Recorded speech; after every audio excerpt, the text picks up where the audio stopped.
Doctor Baba Saheb Ambedkar ಅವರು ಬರೆದ ಸಂವಿಧಾನವನ್ನು ನವೆಂಬರ್ 26 ಅಂಗೀಕರಿಸಿದ ದಿನದ ಅಂಗವಾಗಿ ಬಿಜೆಪಿ ಪಕ್ಷದಿಂದ ಸಮರ್ಪಣಾ ದಿನ ಹಾಗೂ ಭೀಮನ ಸ್ಮರಣೆ ಕಾರ್ಯಕ್ರಮವನ್ನು ಆಯೋಜಿಸಿದರು.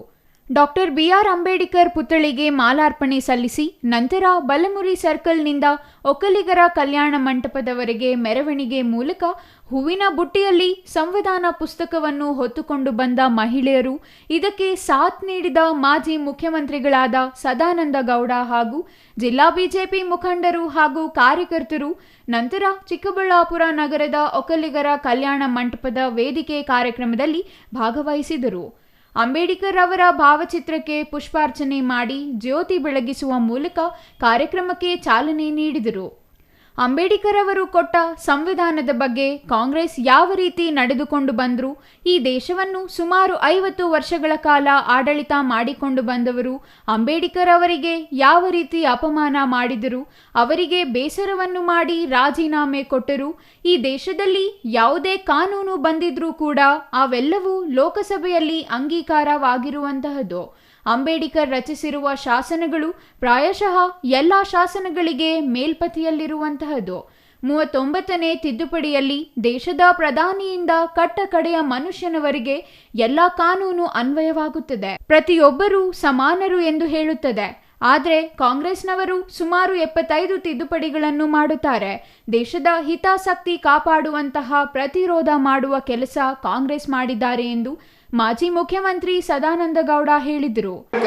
ಕೊಟ್ಟಂತ ಸಂವಿಧಾನದ ಬಗ್ಗೆ ಕಾಂಗ್ರೆಸ್ ಯಾವ ರೀತಿ ನಡ್ಕೊಳ್ತು, ಈ ರಾಜ್ಯವನ್ನು ಸುಮಾರು 50 ವರ್ಷಗಳ ಸುದೀರ್ಘ ಆಡಳಿತ ಮಾಡಿದಂಥ ಕಾಂಗ್ರೆಸ್ನ ದಾರಿ ಹೇಗೆ ಅಂಬೇಡ್ಕರ್ಗೆ ಸ್ವತಃ ಅಪಮಾನ ಮಾಡುವಂಥ ಕೆಲಸ ಕಾರ್ಯಗಳನ್ನೆಲ್ಲ ಮಾಡಿದ್ರು, ಅಂಬೇಡ್ಕರ್ ಮನಸ್ಸಿಗೆ ಬೇಸರವಾಗಿ ಹೇಗೆ ರಾಜೀನಾಮೆ ಕೊಟ್ಟರು ಅಂತ ಹೇಳುವಂಥ ಎಲ್ಲ ವಿಚಾರಗಳನ್ನು ಹೇಳಿದ್ದಾರೆ.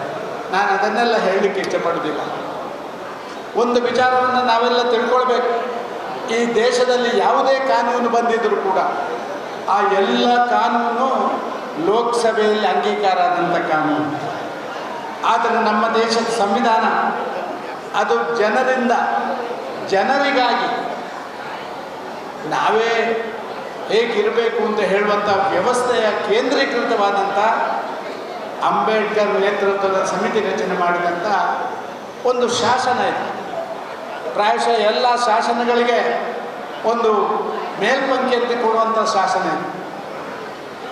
ಒಂದು ಭಾರತವನ್ನು ಸಾರ್ವಭೌಮ ರಾಷ್ಟ್ರವನ್ನಾಗಿ ಮಾಡಬೇಕು, ಅದಕ್ಕೆ ಬೇಕಾದಂಥ ಮೂಲ ತತ್ವ ಸಿದ್ಧಾಂತಗಳು ಹೇಗಿರಬೇಕು, ಸಮಾಜವಾಗಿ ಸಮಧರ್ಮ ಸರ್ವಧರ್ಮ ವಿಶೇಷವಾಗಿ ಸಮಭಾವದ ಪ್ರಜಾಸತ್ತಾತ್ಮಕ ಗಣರಾಜ್ಯವಾಗಿ ರೂಪೀಕರಣ ಮಾಡುವುದಕ್ಕಾಗಿ ಈ ಒಂದು ಸಂವಿಧಾನದ ಆ ಒಂದು ಅಂಗೀಕಾರವಾದನ್ನು ನಾವು ಕಂಡಿದ್ದೇವೆ. ಸಾಮಾಜಿಕ, ಆರ್ಥಿಕ ಮತ್ತು ರಾಜಕೀಯ ನ್ಯಾಯ ಎಲ್ರಿಗೂ ಸಿಗಬೇಕು. ಇವತ್ತು ಮಹಿಳೆಯರಿಗೆ 33% ಸೀಟ್ ಕೊಡಬೇಕು ಅಂತ ಹೇಳಿದರೆ ನರೇಂದ್ರ ಮೋದಿಯವರು ಸಂವಿಧಾನದ ತಿದ್ದುಪಡಿ ಮಾಡಿದ ಕಾರಣ ಮಾತ್ರ ನಿಮಗೆ 33% ನಿಮ್ಮ ಮುಂದಿನ ದಿನಗಳಲ್ಲಿ ಚುನಾವಣೆಯಲ್ಲಿ ಸ್ಪರ್ಧೆ ಮಾಡಲಿಕ್ಕೆ ಅವಕಾಶ ಆಗಿದೆ. ಇನ್ನು ಇದೇ ವೇಳೆ ಚಿಕ್ಕಬಳ್ಳಾಪುರ ಬಿಜೆಪಿ ಜಿಲ್ಲಾಧ್ಯಕ್ಷರಾದ ಸೀಕಲ್ ರಾಮಚಂದ್ರ ಗೌಡ ಕಾರ್ಯಕ್ರಮ ಉದ್ದೇಶಿಸಿ ಮಾತನಾಡಿದರು. 26ನೇ ತಾರೀಕು ಬಾಬಾ ಸಾಹೇಬ್ ಅಂಬೇಡ್ಕರ್ ಅವರ ಏನು ಸಂವಿಧಾನವನ್ನು ಬರೆದಿದ್ರು ಅದನ್ನು ಅಂಗೀಕಾರ ಮಾಡ್ತಕ್ಕಂಥ ದಿನ, ಸಂವಿಧಾನ ದಿನ ಅಂತಲೇ ಇಡೀ ದೇಶದಲ್ಲಿ ಒಗ್ಗಟ್ಟಿಂದ ಎಲ್ಲ ಪಕ್ಷಗಳಿಂದ ಪಕ್ಷಾತೀತವಾಗಿ ಮಾಡ್ತಾ ಇರ್ತಕ್ಕಂಥ ಕಾರ್ಯಕ್ರಮ. ಇವತ್ತು ನಮ್ಮ ಚಿಕ್ಕಬಳ್ಳಾಪುರ ಜಿಲ್ಲೆಯ ಬಿಜೆಪಿ ವತಿಯಿಂದ ಎಲ್ಲ ಮಂಡಲಗಳಿಂದ ಸಾಕಷ್ಟು ಕಾರ್ಯಕರ್ತರು, ಮುಖಂಡರು ಆದಿಯಾಗಿ ಇವತ್ತು ಮಾಜಿ ಮುಖ್ಯಮಂತ್ರಿಗಳಾದ ಸದಾನಂದ ಗೌಡಜಿ ಅವ್ರ ಜೊತೆಗೆ ಮಾಜಿ ಸಂಸದರಾದ ಮುನ್ಷಣ್ಣಮ್ಮಣ್ಣವರು, ನಮ್ಮ ಜಿಲ್ಲೆಯಲ್ಲಿರ್ತಕ್ಕಂಥ ಎಲ್ಲ ಪದಾಧಿಕಾರಿಗಳು ಸಾಕಷ್ಟು ಜನ ಇವತ್ತು ಪಾಲ್ಗೊಂಡಿದ್ದಾರೆ. ಈ ಒಂದು ಕಾರ್ಯಕ್ರಮ ಕಾಂಗ್ರೆಸ್ ಸರ್ಕಾರ 50-60 ವರ್ಷಗಳ ರಾಷ್ಟ್ರದಲ್ಲಿ ಸಂವಿಧಾನ ಬಾಬಾ ಸಾಹೇಬ್ ಅಂಬೇಡ್ಕರ್ ಹೆಸರು ಹೇಳಿಕೊಂಡು ಏನು ಸರ್ಕಾರ ನಡೆಸಿದ್ರು, ಇವತ್ತು ಅವರು ಮಾಡಿರ್ತಕ್ಕಂಥ ದ್ರೋಹ ಇಡೀ ದೇಶಕ್ಕೆ ಗೊತ್ತಾಗಿ ಕಾಂಗ್ರೆಸ್ ಮುಕ್ತ ಭಾರತ ಆಗ್ತಕ್ಕಂಥದ್ದು ಅತಿ ಶೀಘ್ರದಲ್ಲಿದೆ. Thoudanahalli Ramesh, CTV news, Chikkaballapur.